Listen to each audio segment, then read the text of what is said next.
Bienvenue dans The Deep Dive. On plonge aujourd'hui dans un sujet fascinant, la protection énergétique et les rituels. Aïe! On va s'appuyer sur un article de Ciel Cristallin, un site web vraiment intéressant, je vous encourage à aller y faire un tour. Oui, c'est une excellente ressource. Alors, on s'est tous déjà sentis un peu vidés, un peu drainés après avoir passé du temps avec certaines personnes. Vous avez déjà remarqué ça. Oui, tout à fait, ça arrive à tout le monde. Et l'article explique que ça peut être lié à notre aura et à la façon dont on la protège. Pouvez-vous nous en dire plus sur l'aura? Bien sûr.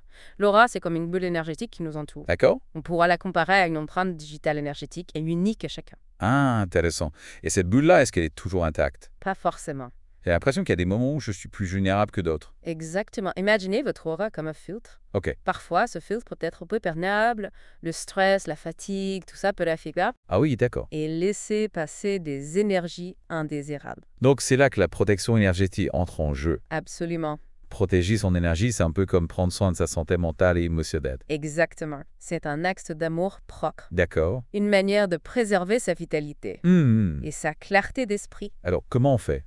Par où on commence? Comment je sais si mon aura a besoin d'être un peu renforcée? Il y a plusieurs signes qui peuvent vous alerter. Un exemple, la fatigue. Oui, Si vous vous sentez souvent fatigué sans raison apparente, ça m'arrive. ou si vous absorbez facilement les émotions des autres, Ah oui, ça me parle. si vous êtes hypersensible aux ambiances. Oui, je me sens parfois comme une éponge émotionnelle, surtout après une journée de travail. C'est typique d'une aura peu fragilisée. Ah d'accord. Mais rassurez-vous, il existe des solutions simples et efficaces pour la renforcer. Génial. Dites-moi plus. Avant de créer des techniques, il faut comprendre les piliers de la protection énergétique. La base, c'est l'ancrage. L'ancrage, c'est quoi exactement? C'est le fait de se connecter à l'énergie de la Terre, de s'enraciner. D'accord. Pour puiser force et stabilité, imaginez un arbre Oui. qui plonge ses racines profondément dans le sol Ok, pour se nourrir Oui. et résister aux intempéries. j'aime beaucoup cette image. Et comment on fait concrètement pour s'ancrer? Il existe plusieurs techniques. Marche pieds nus dans la nature, par exemple. D'accord. Visualisez des racines qui partent de vos pieds. Ok. Méditez en vous concentrant sur la sensation de votre corps. Donc c'est accessible à tout le monde, Oui, même si on n'est pas expert en méditation. exactement. L'ancrage, c'est avant tout une question de conscience, D'accord. de présence à soi-même Hmm. et à son environnement. Une fois qu'on est bien entré, on fait quoi? L'étape suivante, c'est l'intention. L'intention. C'est la force de votre volonté qui va activer et amplifier la protection. C'est-à-dire, si je visualise un bouclier autour de moi sans vraiment y croire, ça sert à rien. L'intention, c'est le carburant de votre protection. D'accord. Plus vous y mettez de conviction, plus elle sera puissante. Imaginez que vous projetez une énergie positive Oui. et protectrice autour de vous. Waouh, c'est fascinant. On dirait presque de la magie. Il y a un peu de ça, oui. C'est une magie accessible à tous. Oui. Une magie intérieure qui s'appuie sur la force de votre esprit. D'accord, donc ancrage et intention, c'est la base. Et ensuite, quelles sont les techniques concrètes pour protéger son aura? Il en existe une multitude. Ciel Cristallin en décrit plusieurs dans son article. On peut les regrouper en différentes catégories. Les techniques, visualisation, les rituels de purification, l'utilisation des piliers et des plantes. Ah oui, c'est Il vrai. y a vraiment beaucoup de choses à explorer. Passionnant. On a vraiment l'embarras du choix. Par quoi commencer? On peut commencer par une technique simple et efficace, la visualisation d'un bouclier de lumière. Ah oui, j'ai déjà entendu parler de ça. Mhm.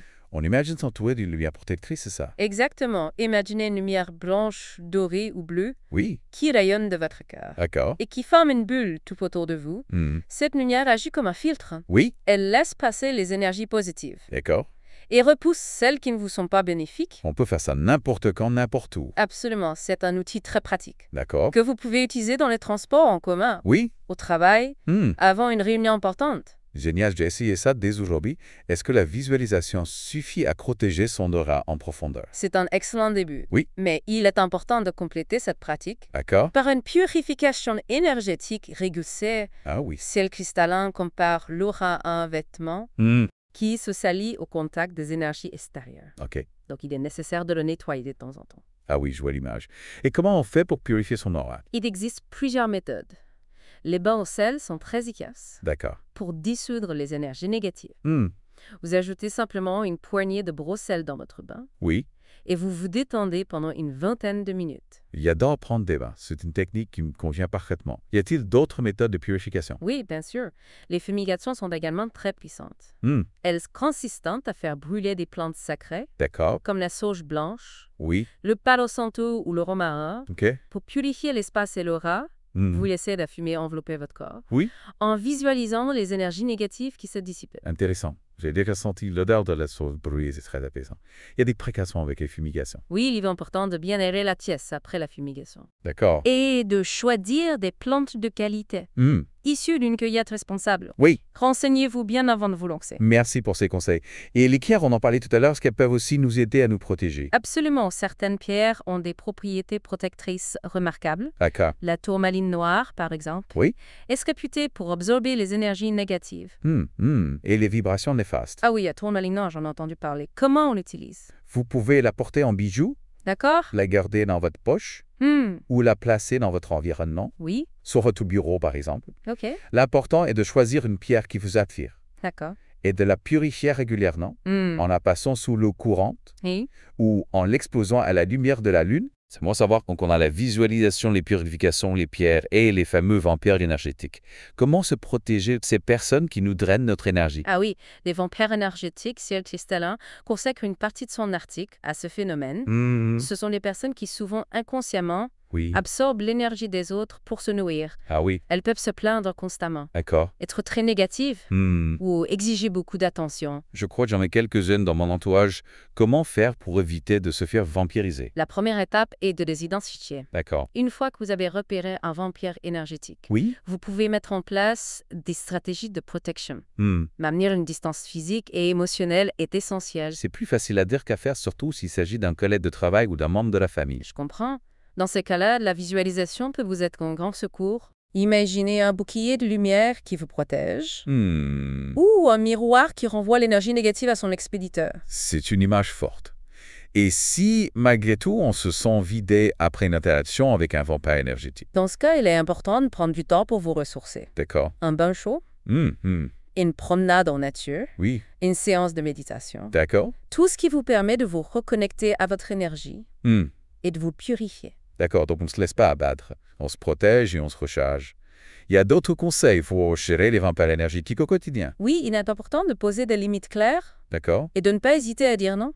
Si vous sentez que vos batteries sont à plat, Oui. n'oubliez pas que vous avez le droit de protéger votre énergie et votre bien-être. C'est un message important. On a souvent tendance à vouloir faire plaisir aux autres au détriment à soi-même. Exact. La protection énergétique aussi apprendra à se respecter ou à s'affirmer. Alors on récapitule.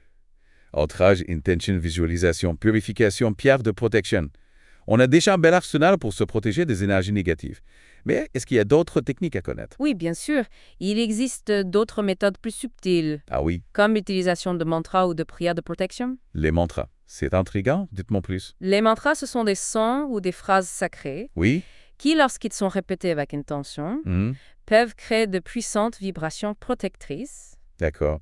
Ciel cristallin, on mentionne un en particulier, Ah oui. Om Boom Shakti Om, Om Boom Shakti Om. qui permet de renforcer l'ancrage Ah oui. et la stabilité énergétique. J'aime bien la sonorité de ce mantra. Est-ce qu'il y en a d'autres qui sont efficaces pour la protection?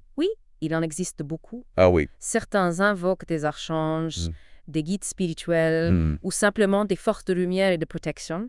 L'important est de choisir un mantra qui résonne en vous, D'accord. qui vous inspire confiance et force. Donc, si je comprends bien, on peut utiliser les mantras en complément des autres techniques de protection, comme la visualisation ou les pierres. Exactement. Plus vous combinez de techniques, plus votre protection sera solide et multidimensionnelle. On dirait qu'on a vraiment tout un éventail de possibilités pour protéger notre énergie.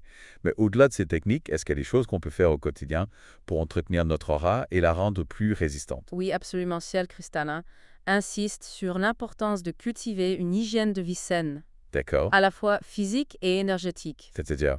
Une alimentation équilibrée, Oui. un sommeil réparateur, de l'exercice physique. D'accord. Tout cela contribue à renforcer votre vitalité Oui. et votre incise physique.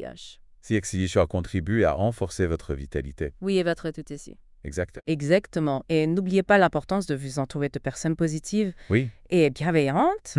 Des relations toxiques peuvent être de véritables gouffres énergétiques. Ah oui, ça c'est sûr. Il y a des personnes qui nous tirent vers le haut et d'autres qui nous épuisent complètement.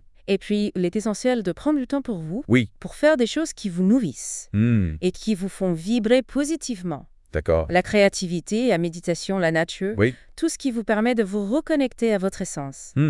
et de rayonner votre propre lumière. J'aime beaucoup cette idée de rayonner sa propre lumière. C'est une belle image pour illustrer la protection énergétique.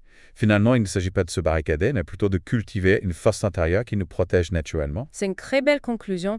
Protéger son énergie, c'est s'aimer, se respecter et prendre soin de son bien-être global. Hmm, Et She vous invite à devenir plus conscient de notre propre puissance hmm.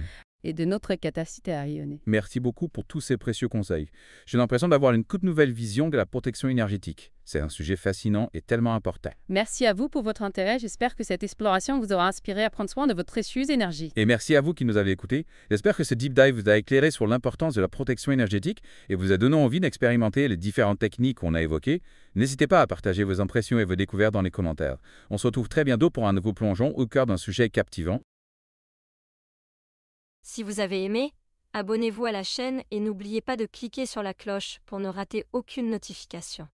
Vous pouvez également nous suivre sur Facebook et X pour plus de contenu exclusif. Et pour aller encore plus loin dans votre voyage spirituel, visitez cielcristallin.com, où vous trouverez des articles, des guides et bien plus encore pour nourrir votre chemin intérieur. À très bientôt chez les éclaireurs.